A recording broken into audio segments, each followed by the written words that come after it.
Indonesia यहाँ के island अपनी खूबसूरतियों के लिए जानी जाती है। उसी आइलैंड में से एक आइलैंड जो कि अपनी कहानियों के लिए प्रसिद्ध है।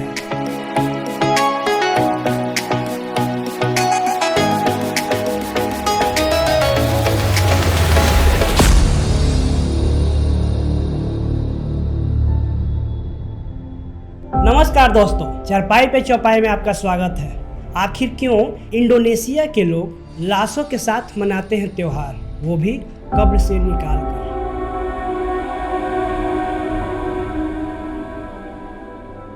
दुनिया के 195 देशों में से एक ऐसा देश जहां के लोग लाशों के साथ मनाते हैं त्योहार। इस त्योहार के बारे में जानकर आप अचंभित हो जाएंगे, लेकिन ये खबर बिल्कुल सही है।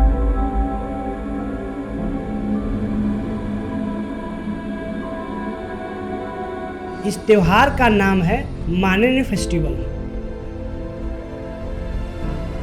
इस त्योहार की शुरुआत आज से लगभग 100 साल पहले हुई थी और इस त्योहार को मनाने के पीछे एक दिलचस्प कहानी है।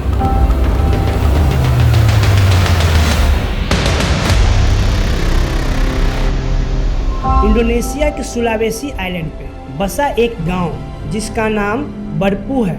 इस गांव में टोराजन समुदाय के लोग रहते हैं। वैसे तो इस आइलैंड पे क्रिश्चियन और मुस्लिम धर्म के 6 लाख से ज़्यादा लोग रहते हैं, लेकिन उनमें से कुछ ही लोग इस त्यौहार को मनाते हैं। इस त्यौहार को लोग हर 3 साल पे एक बार बड़े ही धूमधाम से मनाते हैं। इस त्यौहार की खासियत यह है कि लोग अपने मरे हुए परिजन के लाश को ताबूत से बाहर निकालकर उन लाशों के साथ मनाते हैं यह त्यौहार। जी हाँ, सही सुने, लाशों के साथ त्योहार। टोराजन समुदाय के लोगों के मुताबिक इस त्योहार को मनाने की शुरुआत आज से लगभग 100 साल पहले हुई थी। करीब 100 साल पहले बरपू गांव के एक शिकारी जिसका नाम पोगरुमा शेख था। पोगरुमा शेख अपने परिवार का परवरिश जैसे तैसे करके चलाता था। वो रोज जंगल में शिकार करने के लिए जाता और शिकार में जो कुछ मिलता उसे खाकर अपने परिवार के पालन पोषण करता था।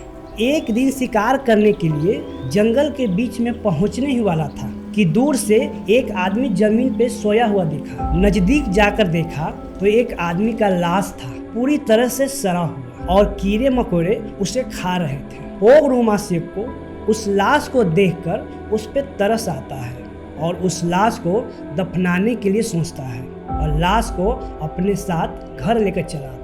घर लाकर उस लाश को अच्छी तरह से सफाई करके उस लाश को नया कपड़ा पहनाकर अंतिम संस्कार कर देता है। बताते हैं कि उस दिन के बाद पोगरुमा शेख की जिंदगी धीरे धीरे बदलने लगती है। इसी परंपरा को आगे चलकर यहाँ के लोग त्योहार के रूप में मनाने लगे। इस त्योहार को मनाने का शुरुआत किसी परिजन को मरने के बाद शुरू होती है। टोराजन समुदाय के अलावा दुनिया में किसी दूसरे समुदाय में अगर कोई मरता है तो परिवार के साथ साथ आसपास के लोग भी दुखी रहते हैं। वहीं पे टोराजन समुदाय के लोग मरने के बाद अगले कई दिनों तक उत्साह की तरह मनाते हैं और मरे हुए व्यक्ति को उसकी आगे होने वाली यात्रा के लिए तैयार करते हैं। इस यात्रा को पुय्या कहा जाता है। यात्रा की तैयारी जानकर आप अचंभित रह जाएंगे। ये अद्भुत तैयारी है।